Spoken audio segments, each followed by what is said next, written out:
Episode 3 deviates the most from the game so far, but it also embodies the main theme of the games the best so far.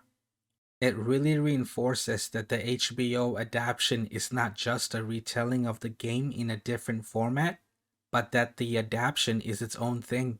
Even though the adaptation drastically changes Bill and Frank's story, it does not change the overall plot. Joel and Ellie bond a little bit more, they get to restock on supplies, acquire new supplies, and they get their truck. Just like in The Last of Us Part 1. I don't think anyone that's played Part 1 is surprised by Bill and Frank's homosexual relationship. In the game, Frank is referred to as Bill's partner, and after leaving Lincoln, Ellie finds a gay magazine in Bill's car. It was obvious. All the changes they've made on the adaptation have been great so far. There hasn't been anything that's made me go, oh, that doesn't make sense, I wish they hadn't done that, nor have I felt like the changes have taken anything away from the story. It's all been done right so far. And that's coming from someone that's played both Part 1 and Part 2 multiple times and has enjoyed it every time.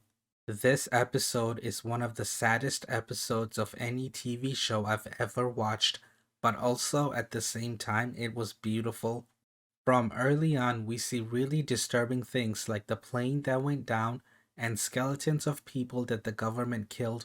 It didn't even matter if they were infected or not.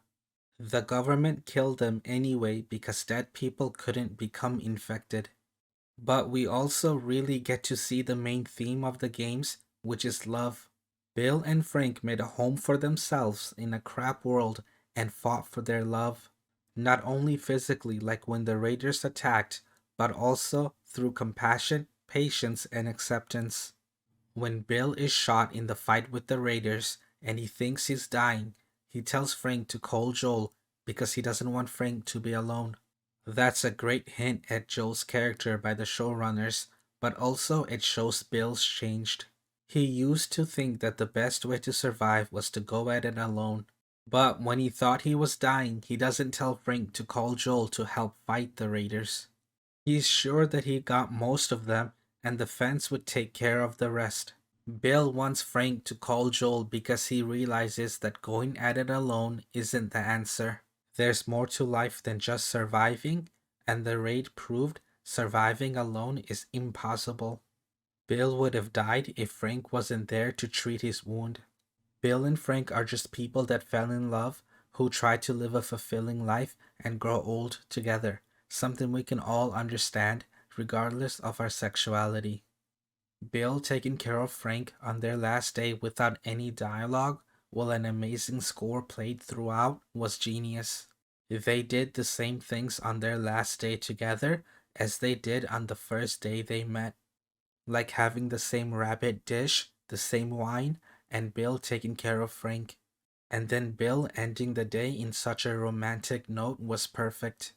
Because it's Frank that's the romantic and emotional type, whereas Bill was practical and held back his emotions. He was all about surviving at all costs. It shows Bill's really changed and allowed love into his life. He realized just living isn't enough. If you played part 2, you may have noticed that It Can't Last from the original soundtrack was playing during the strawberries scene. And just like the title of the song, it didn't last for them. The music was phenomenal in this episode. Even though both Bill and Frank pass away, the episode ends on a hopeful note. Joel and Ellie get to resupply, get new equipment, and most importantly, they get their truck. As they drive away, they listen to Long, Long Time by Linda Ronstadt. It's a song about yearning for love and not getting it, surviving, and eventually making your peace about being alone. It's also the song Frank tried to sing and play for Bill on the piano on the first day they met, but failed miserably. Then Bill took over and was surprisingly good at singing and playing the piano. It's their song. As the episode ends, the camera pulls back to the window of Bill and Frank's bedroom, but not through it. It doesn't show us their dead bodies. It keeps the ugliness out of sight and leaves us with their happiest moments. Joel and Ellie now have everything they need. Things are looking up for them. Long, Long Time by Linda Ronstadt is a 70s song, and from the Smuggler's Code, in episode 1, we know that it means new stock. That can mean they're able to restock and acquire new equipment, and also allude to reigniting Joel's drive.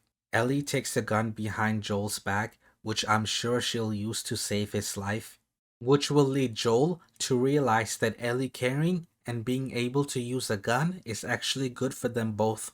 That means he has to train her, and that's another opportunity to bond. The letter that Bill leaves Joel urges him to look after the people he cares for, and all he's got left now is his brother Tommy.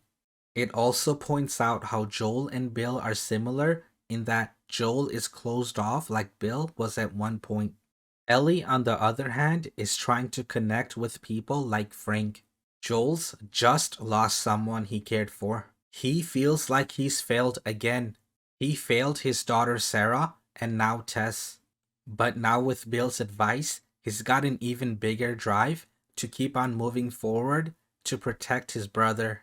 Along the way, he'll grow closer to Ellie, and although the letter is meant to inspire Joel to keep Tess close, it will ultimately lead him to protect Ellie, because it will make his life worth living, just like Bill's relationship with Frank made Bill's life worth living. It, of course, won't be the same type of relationship that Bill and Frank had, but the bond between a father and daughter.